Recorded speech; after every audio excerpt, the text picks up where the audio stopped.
Parfois quand je calcule le design humain de quelqu'un, la personne elle me dit alors est-ce qu'il est bien? Ou alors est-ce que c'est plutôt bon signe? Est-ce que j'ai un bon design?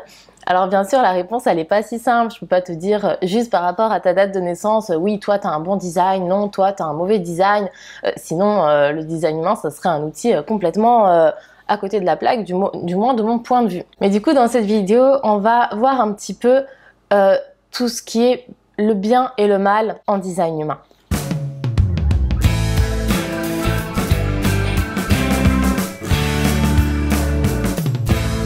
Comme j'ai dit un peu dans l'introduction, il n'existe pas de bon design ou de mauvais design. Tous les designs sont absolument parfaits. Ils ont été créés par la vie, par une force qui est supérieure à la nôtre, on pourrait dire. Et ils sont exactement parfaits, exactement comme ils devraient être. Et donc, il n'existe pas de bon design ou de mauvais design. Tous les designs, en fait, sont une énergie neutre. Toutes les énergies qui parcourent votre corps sont neutres. Et par contre, vu qu'on est sur Terre, vu qu'on est dans la matière, eh bien, chacune des énergies a deux polarités. Et là, c'est à toi de choisir en réalité comment tu veux exprimer cette énergie. Et il ne faut pas confondre être non aligné et être dans une énergie basse.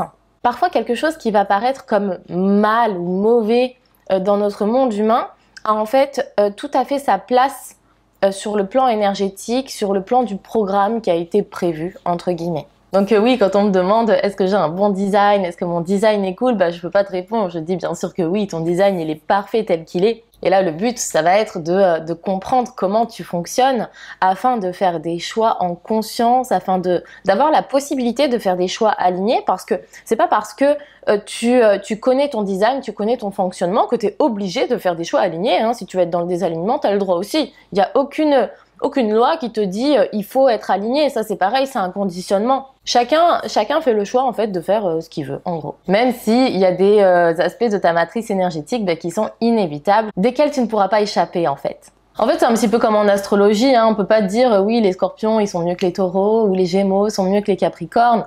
Tous les signes astrologiques sont parfaits, ils sont tous différents. Mais il y en a aucun qui est mieux qu'un autre en fait. Par contre, oui, souvent ce qu'on va considérer comme mauvais en design humain, c'est quand tu es désaligné, quand tu n'es pas aligné à ton design. Ça veut dire que tu fonctionnes de façon incorrecte. Par exemple, un générateur, lorsqu'il est frustré, c'est pas bien, on pourrait dire. Parce que le but d'un générateur, c'est justement de ressentir de la satisfaction. Donc en fait, moi, en tant qu'analyste en design humain, quand je vous accompagne dans la découverte de votre design, mon objectif, ça va être de vous amener vers votre signature, vers la satisfaction pour les générateurs, vers le succès pour les projecteurs, vers la paix pour les manifesteurs et vers la surprise pour les réflecteurs. Et c'est pas parce que c'est bien ou que c'est mal, mais c'est parce que ça va être l'état le plus agréable pour vous, en fait. Après, par contre, ce qui est intéressant, c'est de voir les potentiels de votre matrice énergétique. Et il y a certains potentiels qui sont à connotation péjorative, en fait. Dans nos mots humains, par exemple, on peut voir la porte 39. Je vais vous mettre le mien. La porte 39 qui est ici, dans le centre racine.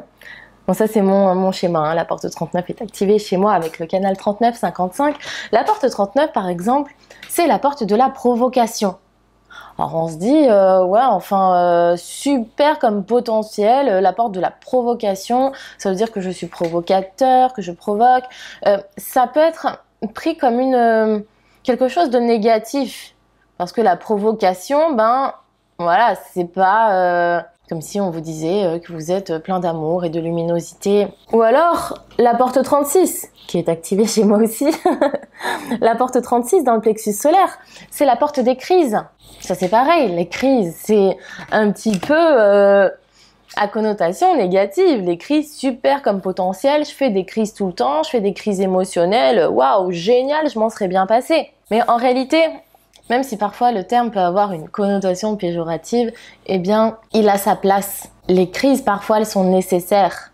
La provocation, parfois, elle est nécessaire.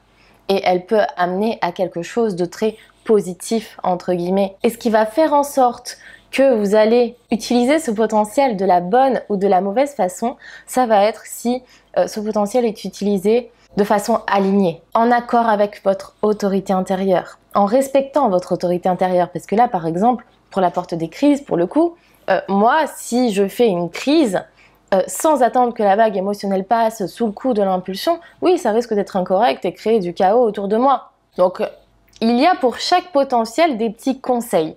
Par exemple, pour la porte des crises, ça va être, avant de faire une crise émotionnelle, laisser passer une ou plusieurs vagues émotionnelles pour savoir si la crise est nécessaire ou non. Pour la porte de la provocation, pareil, du coup, même si elle n'est pas dans le centre du plexus solaire, elle est dans le centre racine, eh bien, il est quand même judicieux, avant de faire de la provocation, avant de provoquer, d'attendre peut-être que la vague émotionnelle passe. Ou en tout cas, de le faire par rapport à mes émotions, à mon plaisir, au plaisir et au désir que je vais ressentir, à la passion même, parce qu'en réalité, elle est en face de la porte 55 qui est une porte passionnelle, avant de provoquer. Que ça ne soit pas une provocation faite par peur ou par la pression de quelqu'un d'autre, mais vraiment par rapport à mon propre plaisir à moi. C'est là que mon potentiel de provocation pourra s'exprimer de façon optimale.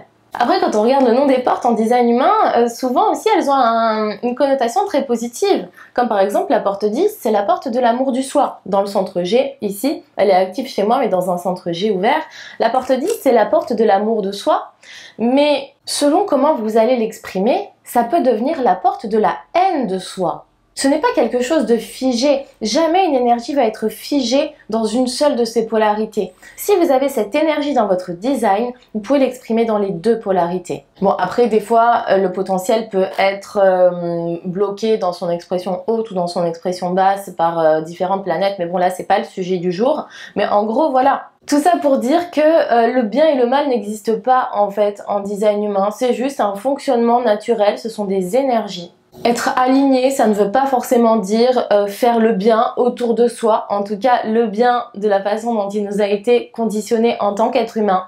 Et parfois c'est même ça, tout le travail de déconditionnement, tout le travail d'alignement, ça va être d'oublier un peu ce que c'est que le bien et le mal et se reconnecter à notre corps. Et oser suivre son autorité intérieure, même si parfois, on ne considère pas ça forcément comme quelque chose de bien avec notre mental. Voilà, j'espère que cette vidéo vous a plu. Si c'est le cas, n'hésitez pas à me mettre un petit pouce vers le haut et abonnez-vous également à ma chaîne si ce n'est pas déjà fait. En dessous de la vidéo, il y a les liens pour réserver une séance avec moi, un manuel personnalisé. Vous pouvez également voir les e-books que je propose et les différents programmes en ligne. Je vous souhaite une très bonne journée et je vous dis à bientôt.